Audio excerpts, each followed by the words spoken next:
এক বান্দা আল্লাহ তাআলার কাছে গুনাহ মাফ চাইলে, আপনারা এই মাত্র শুনলেন, ইবলিসকে আল্লাহ তাআলা চ্যালেঞ্জ ছুড়ে বলছে যে আমিও আমার বান্দাকে, বান্দা যতক্ষণ মাফ চাইতে থাকে, তুই যত ধোকাই দাও, আমি আমার বান্দা মাফ চাইতে থাকলে আমি মাফ করতেই থাকব। এটা বহুত সুন্দর কথা, আজীব কথা, আজীব কথা। বান্দা যতক্ষণ আস্তাগফিরুনি, যতক্ষণ বান্দা আমার কাছে মাফ চাইবে, আমি তার কাছে বান্দাকে মাফ করতে থাকব। এজন্য এক মুমিনের হতাশ হওয়ার কিছু নেই, মুমিন হতাশ হওয়ার কিছু নাই। ওয়াল্লাযীনা ইযা ফাআলু ফাহিশাতান আও যালামু আনফুসাহুম যাকারুল্লাহ ফাস্তাগফিরু লিযুনুবিহিম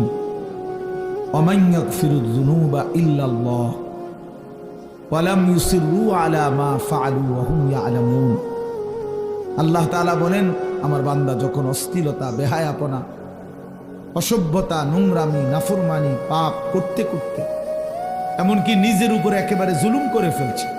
নেকি বলতে কিছুই নাই, গুনার সাগরে হাবুডুবু খাচ্ছে,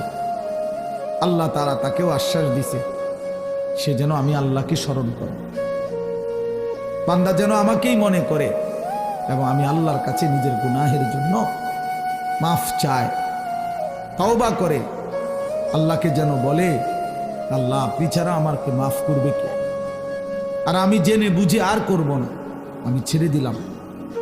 এই তিনটি শর্ত যদি বান্দার কাছ থেকে আল্লাহ পায়, তওবা তিন জিনিসের নাম, পেছনের গুনাহ সমূলে ছেড়ে দেওয়া, কালউ মা কান, একদম গোড়া সহ গুনাহ সম্পূর্ণ ছেড়ে দেওয়া, আইয়াজিমা আন লা ইয়াউদা ইলাইহা আবাদান, এ কথার মজবুত সিদ্ধান্ত দেওয়া যে মাওলা এমন নাফরমানি আমি আর করব না, আর আইয়ান্দামা আলাইহা, লজ্জিত আর অনুতপ্ত হয়ে চোখের এক ফোঁটা পানি ফেলে আল্লাহ তাআলার কাছে মাফ চাওয়া। বান্দা যদি এই তিন শর্ত পুরা করে, বান্দা যদি বলতে পারে দিল থেকে, আল্লাহ আমি গুনাহ ছেড়ে দিলাম, আর করব না, ওয়াদা দিলাম, আমি লজ্জিত মাওলা, আমি মাফ চাইলাম, আল্লাহর কসম, আল্লাহ বলেন উলাইকা জাযাউহুম মাগফিরাতুম মির রাব্বিহিম, আমিও ওয়াদা দিলাম বান্দা 90 বছরের গুনাহ আমি একসাথে মাফ করে দিলাম। আসমান ছোঁয়া, হুজুর শুনছেন, আপনারা বলছেন, লাউ বালাগাত যুনুবুকা আনা